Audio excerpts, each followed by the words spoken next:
नमस्कार, आप देख रहे हैं आवाज इंडिया, देश की भरोसेमंद आवाज। मैं हूं पिंकी। और मैं अजीत। आइए नजर डालते हैं देश और दुनिया की बड़ी खबरों पर।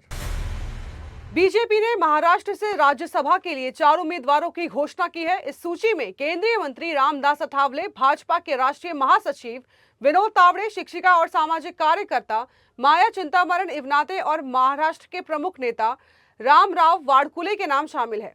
Ramdas Athawale Republic party of India Athawale गुट के नेता और वर्तमान में राज्यसभा सांसद है।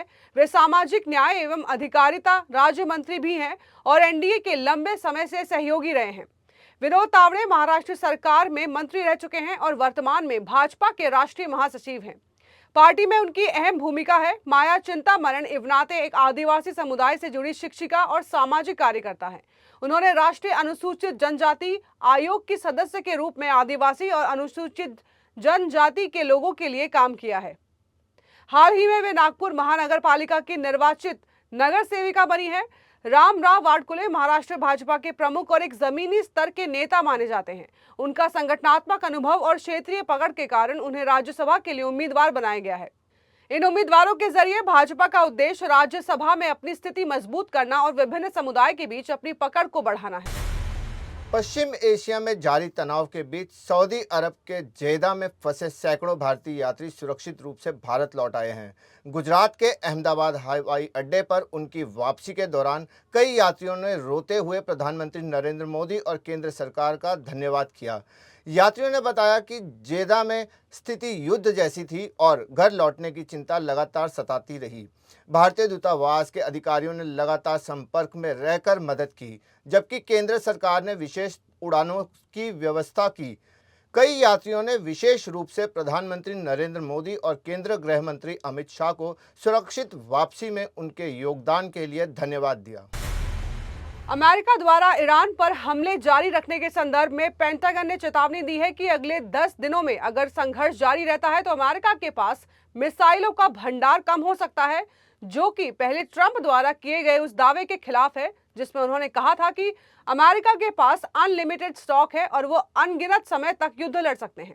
रिपोर्ट में यह भी बताया गया है कि अमेरिकी राष्ट्रपति डोनाल्ड ट्रंप ने शुक्रवार को कहा था कि वो ईरान के साथ परमाणु वार्ता से संतुष्ट नहीं है और इसके बाद उन्होंने एक सैन्य ऑपरेशन का आदेश दिया जिसमें ईरान के शीर्ष नेताओं को निशाना बनाया गया। इसके बाद ईरान ने बहरीन, सऊदी अरब, कतर, संयुक्त अरब अमीरात और इराक में अमेरिकी ठिकानों पर मिसाइलें और ड्रोन के हमले किए। पेंटागन ने ट्रंप को सूचित किया है कि लंबे समय तक चलने वाले संघर्ष में गोला बारूद की कमी हो सकती है और इस पर भारी लागत आ सकती है।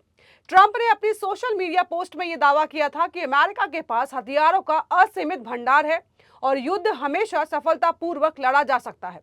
हालांकि पेंटागन के अधिकारियों का कहना है कि कुछ हथियार जैसे कि इंटरसेप्टर मिसाइलें बहुत जल्दी खत्म हो सकती हैं।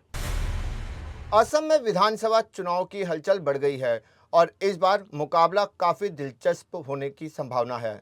मार्च के अंत या अप्रैल में चुनाव होने की उम्मीद है। हालांकि अभी तक इस पर कोई आधिकारिक घोषणा नहीं की गई है। कांग्रेस ने अपनी तैयारी शुरू करते हुए 42 उम्मीदवारों की पहली लिस्ट जारी कर दी है, जिसमें 5 महिलाएं भी शामिल हैं। इस लिस्ट में कुछ प्रमुख नामों की भी चर्चा हो रही है, जैसे सांसद गौरव गोगोई जो जोरहाट से चुनावी मैदान में उतरेंगे और विपक्ष के नेता देवव्रत सैकिया जो नजीरा से चुनाव लड़ेंगे। इसके अलावा पूर्व प्रदेश अध्यक्ष रिपुन बोरा को बरचला से टिकट दिया गया है। इस समय असम में बीजेपी की सरकार है और मुख्यमंत्री हिमंत बिस्वा शर्मा हैं। विधानसभा में बीजेपी के पास 64 विधायक हैं और एनडीए के साथ मिलकर उनके पास बहुमत है। वहीं कांग्रेस के पास 26 विधायक हैं और पार्टी इस बार सत्ता में वापसी के पूरी ताकत लगा रही है। पिछले विधानसभा चुनाव में बीजेपी गठबंधन ने 75 सीटें जीतकर एक ऐतिहासिक जीत हासिल की थी और यह पहली बार था जब किसी गैर कांग्रेस गठबंधन ने असम में लगातार दूसरी बार सरकार बनाई। इस बार कांग्रेस की कमान प्रियंका गांधी के हाथों में है और वे राज्य में पार्टी की चुनावी रणनीति को आकार दे रही हैं। नई दिल्ली की मुख्यमंत्री रेखा गुप्ता ने मंगलवार को कनॉट प्लेस स्थित सेंट्रल पार्क में नगरपालिका परिषद द्वारा आयोजित 4 दिवसीय फ्लावर फेस्टिवल 2026 का उद्घाटन किया। मुख्यमंत्री ने कहा है कि राजधानी को सुंदर, स्वच्छ और आकर्षक बनाना सभी की सामूहिक जिम्मेदारी है।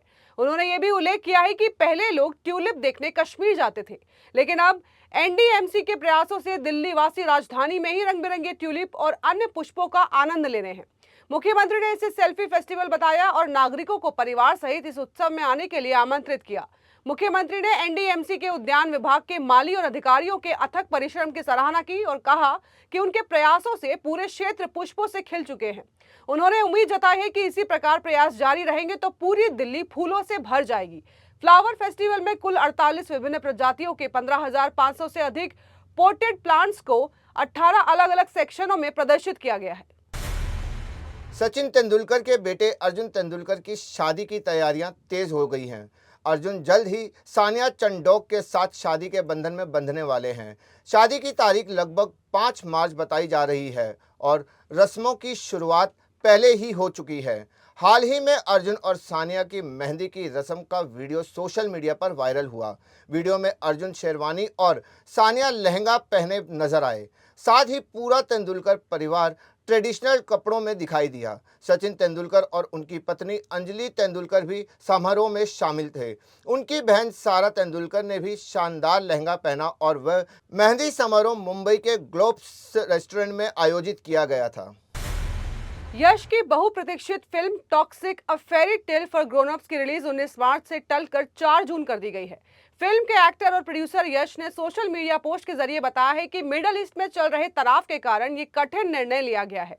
यश ने कहा है कि फिल्म को ग्लोबली दर्शकों के लिए तैयार किया गया है और मौजूदा हालात रिलीज और दर्शकों से जुड़ने के लक्ष्य को प्रभावित कर सकते हैं। उन्होंने फैंस से समझ और धैर्य की अपील की है। पहले टॉक्सिक और धुरंधर 2 दोनों 19 मार्च को रिलीज होने वाली थी, जिससे बॉक्स ऑफिस पर क्लैश होने की संभावना थी। अब दोनों फिल्मों की रिलीज अलग अलग होने से ये क्लैश नहीं होगा। देश और दुनिया की बड़ी खबरों में फिलहाल के लिए इतना ही।